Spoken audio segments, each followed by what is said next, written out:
Salut à tous, aujourd'hui on va parler de l'impression 3D. Je vais essayer de pas partir dans tous les sens parce que en fait, la dernière vidéo en fait durait 2 heures. Donc je l'ai coupé pour que... Je pars du principe que vous imprimez au moins déjà du PLA pour des petites pièces d'utilité de tous les jours, enfin je sais pas, des portes de placard, des cale-portes, des porte-manteaux. On peut faire plein de trucs qui portent en impression 3D. Nous on a fait des porte-livres. Voilà, bon, donc vous pouvez... je pars du principe que vous connaissez l'impression PLA ou PETG, puisque c'est à peu près la même chose, pour vous expliquer comment on imprime du nylon. Parce que en modélisme, c'est ce qui va nous intéresser. Alors, je parle pas d'ABS parce que ensuite il y a mieux que l'ABS, de toute évidence, et surtout on a, il y a trop de protection à prendre pour imprimer de l'ABS. Il faut vraiment mettre un caisson. C'est vraiment le truc le plus polluant que vous allez trouver. Pour l'impression nylon, déjà il va vous falloir une imprimante qui est parfaitement réglée, c'est-à-dire qu'elle soit parfaitement parallèle, que les steps soient réglés. Alors encore une fois, je vais pas trop rentrer dans les détails. Les steps, en gros, c'est le nombre de pas de vos moteurs. Il faut que pour un pas moteur, elle avance de telle distance. Voilà, il faut que cette distance-là soit réglée. C'est différent d'une imprimante à une autre, sûrement de moteur à un autre. Donc ça, il faut que vous l'ayez parfaitement réglé. Autant pour des pièces d'utilité de tous les jours, on n'est pas au dixième près.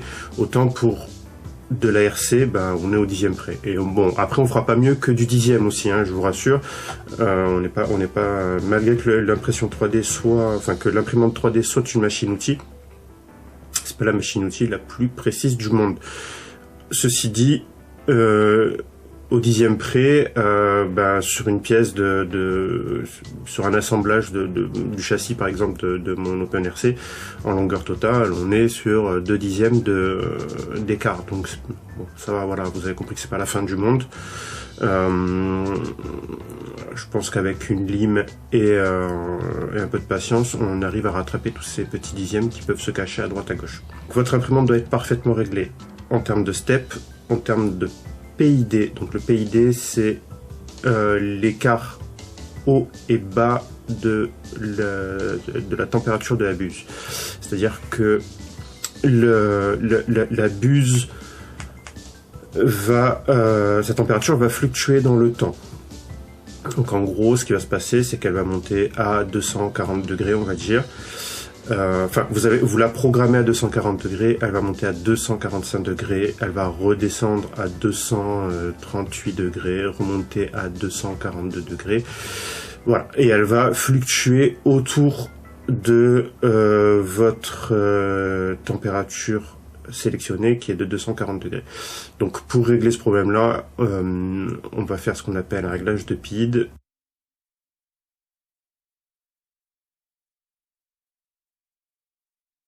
C'est un point d'amélioration important de votre imprimante. Si vous imprimez à la base du PLA avec des buses nylon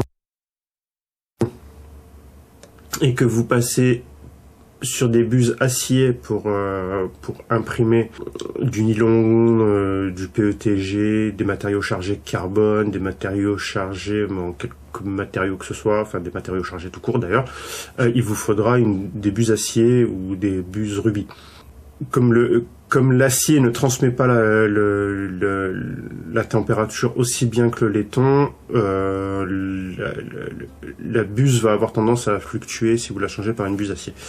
Donc il faut refaire un PID. Donc toujours pour imprimer du nylon ou pour imprimer en tout cas de l'OpenRC, il vous faudra un plateau miroir. Alors le plateau miroir, ça vous permet non seulement d'avoir une base totalement plate,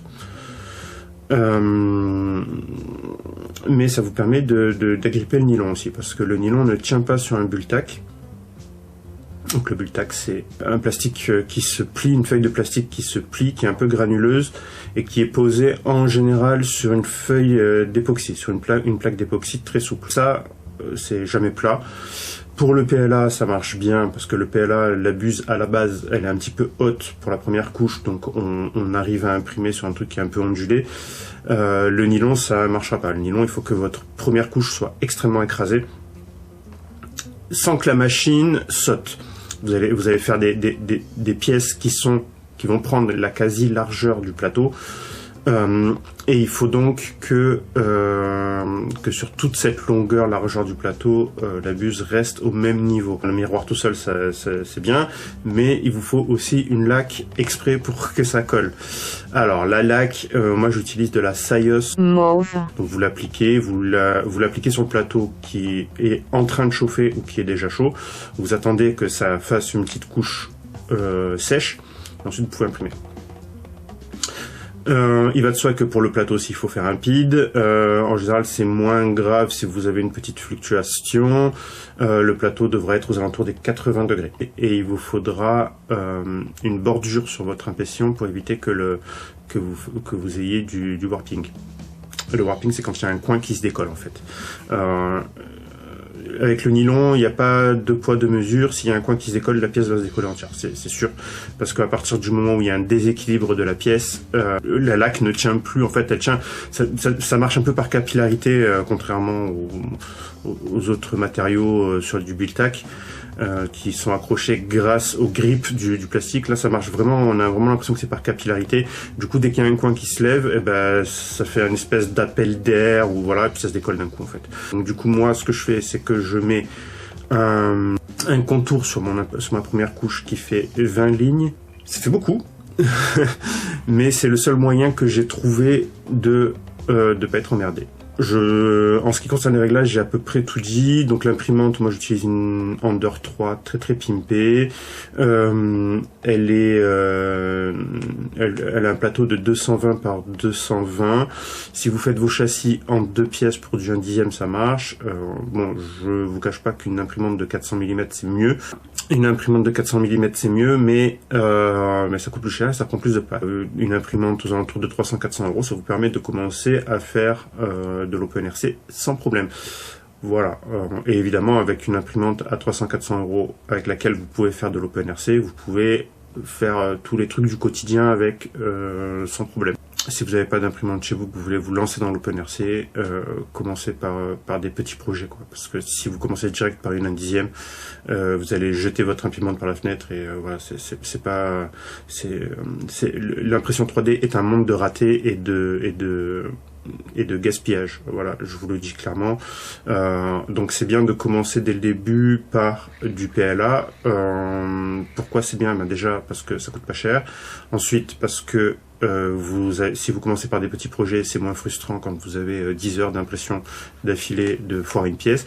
Et ensuite, commencer par du PLA, c'est commencer avec un matériau qui est complètement renouvelable. Le PLA est fait à base de fécule de maïs, donc du coup si vous en cramez des bobines, c'est déjà moins grave que si vous cramez du nylon qui est fait à base de pétrole. Il y a le prix aussi, hein, je vous cache pas que voilà, une bobine de PLA ça coûte 20 balles, une bobine de nylon on est sur 40 ou 50 balles, donc voilà, cramez plutôt de la bobine de PLA, ne serait-ce que pour votre porte-monnaie aussi, hein. Voilà. Donc ça c'est pour la partie imprimante. Je sais pas combien de temps j'en suis d'enregistrement. Je ferai peut-être la partie logicielle après. Voilà. Comme ça au moins vous l'aurez en 3 parties et j'aurai bien fait ma youtubeuse de base et rien. Voilà. J'arrête ma vidéo comme ça.